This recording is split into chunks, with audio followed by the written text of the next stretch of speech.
Lady Aghori ప్రస్తుతం 2 తెలుగు రాష్ట్రాల్లో ఈవిడ గురించే సంచలనంగా మారిన విషయం అందరికీ తెలిసిందే. ఎప్పుడైతే ముత్యాలమ్మ తల్లి ఆలయంలో విగ్రహ ధ్వంసం అయిన తర్వాత ఆవిడ అక్కడికి వచ్చి ప్రత్యేక పూజలు చేయడం జరిగింది. అప్పటి నుంచి 2 తెలుగు రాష్ట్రాల్లో లేడీ అఘోరి గురించే మాట్లాడుకుంటూ వచ్చారు. ఆ తర్వాత ఆవిడ పలు ఛానళ్లకు ఇంటర్వ్యూలు ఇవ్వటము, చాలా అంటే ఇంటర్వ్యూలకు సంబంధించి ఆవిడ చేసినటువంటి స్టేట్మెంట్స్ కొంచెం సంచలనంగా మారడము, ఈ విధంగా అప్పటి నుంచి ఇప్పటి వరకు లేడీ అఘోరి వార్తల్లో నిలుస్తూనే ఉన్నారు. ఈ మధ్యలో ఆవిడ మళ్ళీ కేదార్నాథ్కు వెళ్ళడం, వాళ్ళ గురువు గారు పిలుపునిచ్చారని చెప్పి అసలు ఎందుకు ఇలా ఇంటర్వ్యూలు ఇస్తున్నావు అంటూ ఏదైతే పిలుపునిచ్చారని చెప్పి మళ్ళీ కేదార్నాథ్కి వెళ్ళటము, హరిద్వార్లో ఆ గురువు గారి దర్శనం చేసుకుని ఆ తర్వాత కేదార్నాథ్ వెళ్ళి అక్కడ శివయ్యను దర్శనం చేసుకొని మళ్ళీ అయితే తిరిగి తెలంగాణకు వచ్చినట్లు తెలుస్తుంది. అంటే నిన్న తెలంగాణకు చేరుకున్నారని చెప్పి వార్తలు కూడా వచ్చినాయి, సమాచారం కూడా అందింది.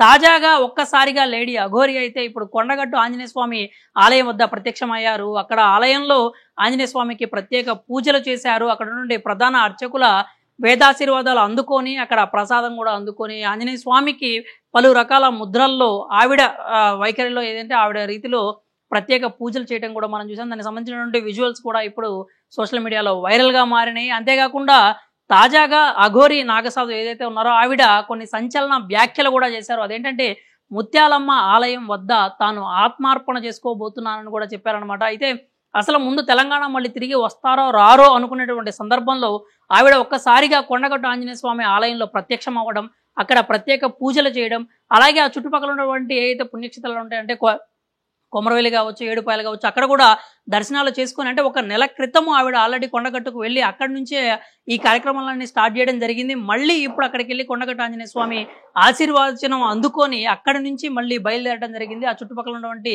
గుడులు ఏవైతే ఉన్నాయో అవన్నీ దర్శించుకొని తిరిగి హైదరాబాద్ చేరుకున్నట్లుగా తెలుస్తుందన్నమాట. చేరుకున్న తరువాత మనకి ఇప్పటికే తెలుసు సంచలన ప్రకటన అయితే చేయడం జరిగింది. నవంబర్ 1వ తారీఖున నవంబర్ 1 తెల్లవారుజామున అంటే ఉదయం 9 గంటలకు ముత్యాలమ్మ ఆలయం వద్ద తాను ఆత్మార్పణ చేసుకోబోతున్నాను అని చెప్పి సంచలన ప్రకటన కూడా చేయడం జరిగింది.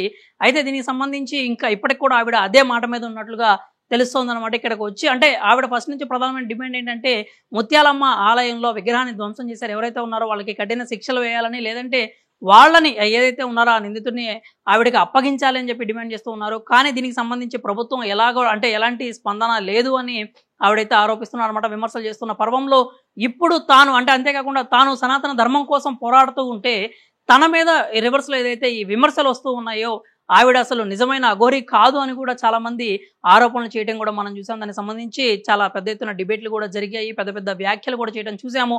ఈ నేపథ్యంలోనే ఈ విమర్శల నేపథ్యంలో ఆవిడ మనసు నొచ్చుకొని అంటే చివరికి సనాతన ధర్మం కోసం తాను ఆత్మార్పణ చేసుకోవడానికి కూడా సిద్ధమైపోయినట్లుగా వెల్లడించడం జరిగిందనమాట. అంటే రేపు ఏదైతే నవంబర్ 1వ తారీఖు ఉదయం 9 గంటలకు ముత్యాలమ్మ ఆలయం సికింద్రాబాద్లో ఉంటున్న ముత్యాలమ్మ ఆలయం వద్దకు చేరుకొని అక్కడ తాను ఆత్మార్పణ చేసుకుంటానని చెప్పి సంచలన ప్రకటన చేశారు. అంతేకాకుండా ఆత్మార్పణ నుంచి కనుక తాను బయటపడితే ఈ మొత్తం దునియాని నేను అంటే ఏదైతే ఉందో ఈ ప్రపంచాన్ని నేను మార్చేస్తాను అన్నట్లుగా కూడా ఆవిడ చెప్పడం జరిగింది. ఒకవేళ ఆత్మార్పణ నుంచి కనుక తాను బయటపడలేకపోయినట్లయితే ఆ శివయ్య పాదాల వద్దకు నేను చేరుకుంటానంటూ అఘోరి అయితే చెప్పడం జరిగింది. అసలు ఈవిడ తెలంగాణ వస్తుందా రాదా తిరిగి అంటే ఇది ఇంత పెద్ద ఎత్తున విమర్శలు జరగటము, ఆవిడ మీద ఆరోపణలు రావడము, అసలు ఆమె నిజమా కాదా అనేటువంటి పెద్ద ఎత్తున ప్రశ్నలు లేవనెత్తడంతో ఆవిడ వస్తుందా రాదా అనుకుంటే తిరిగి కేదార్నాథ్ నుంచి తెలంగాణ చేరుకోవడం జరిగింది. నిన్న తెలంగాణ వచ్చినట్లు మొదట సమాచారం వచ్చింది, కానీ ఎవరు కూడా ఆ వార్తలను విశ్వసించలేదు. ఆవిడ వచ్చి ఉండదు అనుకున్నారు. కానీ ఈ రోజు అకస్మాత్తుగా మధ్యాహ్నం సమయంలో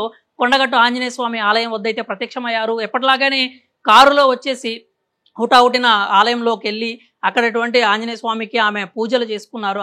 ఆమె ఏదైతే చేస్తారో వాళ్ళ వైఖరిలో వాళ్ళు పూజలు చేసుకోవడం జరిగింది. ప్రత్యేక ముద్రల్లో ఆంజనేయ స్వామిని అయితే దర్శించుకోవడం అంటే పూజించడం కూడా జరిగింది. ఏదైతే కొండగట్టు ఆలయం వద్ద అక్కడ ఉన్నటువంటి కొందరు అంటే ఒక ప్రముఖ ఛానల్ వాళ్ళని ఆవిడతో మాట్లాడే ప్రయత్నం చేసినా కానీ ఆవిడ మాత్రం మాట్లాడలేదు. అంటే ఇప్పుడు గతంలో ఏదైతే మీడియా ముందుకు రావడమే ఆమె ఇలా ఆమె మీద విమర్శలు రావడానికి ప్రధాన కారణం అని చెప్పుకోవచ్చు. ఈ నేపథ్యంలోనే కేదార్నాథ్లో ఉన్నప్పుడే చెప్పారనమాట, నేను ఏదైతే తిరిగి తెలంగాణకు వస్తానో వచ్చిన తర్వాత ఎలాంటి మీడియా జోలికి కానీ లేకపోతే ఇట్లాంటి కాంట్రవర్షియల్ జోలికి కానీ తాను వెళ్ళను అని చెప్పారు. అలాగే తన గురువు గారు కూడా ఇలాంటి కాంట్రవర్షియల్ జోలికి వెళ్ళొద్దని, మీడియా ముందుకు వెళ్ళొద్దని, తాను ఏం చేయబోతున్నారో అది ఎవరికి చెప్పాల్సిన అవసరం లేదని, అసలు అది అఘోరీల నియమాలు ఏవైతే ఉంటాయో ఆ షరతులు కావచ్చు, నియమాలు కావచ్చు వాటికి విరుద్ధం అంటూ వాళ్ళ గురువు గారు కూడా చెప్పిన పరిస్థితి అయితే ఉందన్నమాట. ఈ నేపథ్యంలోనే ఆవిడ మీడియా ప్రతినిధులు ఏవైతే ప్రశ్నించగా ఆ ప్రశ్నలకు సమాధానాలు చెప్పడానికి నిరాకరించారో, అసలు మాట్లాడే ప్రయత్నం అయితే చేయలేదు. వచ్చి కొండగట్టు ఆంజనేయ స్వామిని దర్శించుకోవటం, అక్కడ ప్రత్యేక పూజలు చేయటం, తిరిగి అంతే వేగంగా మళ్ళీ కారులో వెళ్ళిపోవటం కూడా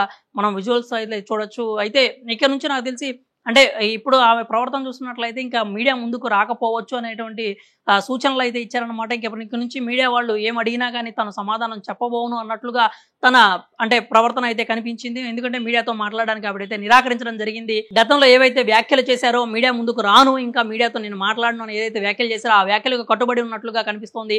ప్రస్తుతం మాత్రం ఆవిడ చేసినటువంటి వ్యాఖ్యలు సంచలనంగా మారిన విషయం తెలిసిందే. 2 తెలుగు రాష్ట్రాల్లో కూడా ఆత్మార్పణకు సైతం నేను సిద్ధము, ఆత్మార్పణ నేను చేసుకోబోతున్నాను అని ఏదైతే లేడీ అఘోరా నాగసాధు ఏదైతే చెప్పారో ఆ వ్యాఖ్యలు అయితే ఇప్పుడు సంచలనంగా మారినాయి. ఈ నేపథ్యంలోనే తాను ఏదైతే చేపట్టబోతున్న కార్యక్రమానికి ముందుగా ఆంజనేయ స్వామి ఆశీర్వాదం కోసం కొండగట్టు ఆంజనేయ స్వామిని అయితే దర్శించుకున్నట్లుగా తెలుస్తోంది. మరి నవంబర్ 1వ తారీఖు ఉదయం 9 గంటలకు అసలు ఏం జరుగుతుందనేటువంటి ఉత్కంఠ ఇప్పుడు రెట్టింపైంది తెలుగు రాష్ట్రాల ప్రజల్లో. అంటే ఆవిడ అన్నట్లుగానే ముత్యాలమ్మ ఆలయం వద్దకు చేరుకొని ఏదైతే ఈ ఆత్మార్పణకు మరి సిద్ధమవుతారా, లేకపోతే అసలు అక్కడ నుండి పోలీసులు ఈవిడ ఏదైతే ఈ కార్యక్రమాన్ని తలపెట్టబోతున్నారో ఆ కార్యక్రమాన్ని ముందే భగ్నం చేస్తారా, అసలు అక్కడ అలాంటి కార్యక్రమం జరగనీయకుండా ఆవిడని అసలు ముందు గుడి వద్దకు చేరుకోకుండా అడ్డుకునే ప్రయత్నాలు ఏమైనా చేస్తారా అనే విషయాలు అయితే ఉత్కంఠ అయితే నెలకొనుందన్నమాట. ఎందుకంటే ఇప్పటి వరకు అఘోరి నాగసాధువుని అయితే ఎవరు కూడా పోలీసులు అడ్డుకోవటం కావచ్చు, లేకపోతే ఆవిడ జోలికి వెళ్ళినట్లయితే మనం ఎక్కడా చూడలేదు. ఈ నేపథ్యంలోనే అసలు రేపు నవంబర్ 1 ఉదయం 9 గంటలకు ముత్యాలమ్మ ఆలయం వద్ద అసలు ఏం జరగబోతోంది అనేటువంటి ఉత్కంఠ అయితే అందరిలో నెలకొని ఉంది. ఆవిడ అన్నట్లుగానే ఆత్మార్పణకు మరి సిద్ధం అన్నారు కదా, అక్కడికి వచ్చి నిజంగా ఆత్మార్పణ కోసం ప్రయత్నాలు అనేవి చేయడం జరుగుతుందా? ఒకవేళ ఆవిడ ఆ ప్రయత్నం చేస్తుంటే పోలీసులు చూస్తూ ఊరుకుంటారా? ప్రభుత్వం దీని మీద ఎలా స్పందిస్తుంది? నిజంగానే ప్రభుత్వం దానికి అనుమతిని ఇస్తుందా, లేకపోతే ముందుగానే ఆవిడ ప్రయత్నాన్ని భగ్నం చేసేందుకు వాళ్ళు ఏమన్నా ప్రయత్నిస్తారనే విషయాలు అయితే ప్రస్తుతానికి క్వశ్చన్ మార్క్ గానే మిగిలిపోయి ఉన్నాయి. ఈ నేపథ్యంలోనే ఆవిడ ఈ కొండగట్టు దగ్గరికి రావడంతో మరొకసారి వార్తలో నిలిచిన పరిస్థితి కనిపిస్తూ ఉంది. మరి అంటే ఏదైతే ఈ నవంబర్ 1వ తారీఖు ఉదయం ముత్యాలమ్మ ఆలయం వద్ద ఏం జరగబోతోంది అనేటువంటి ఒక ప్రశ్న అయితే అందరిలో ప్రస్తుతం అంటే నెలకొని ఉంది.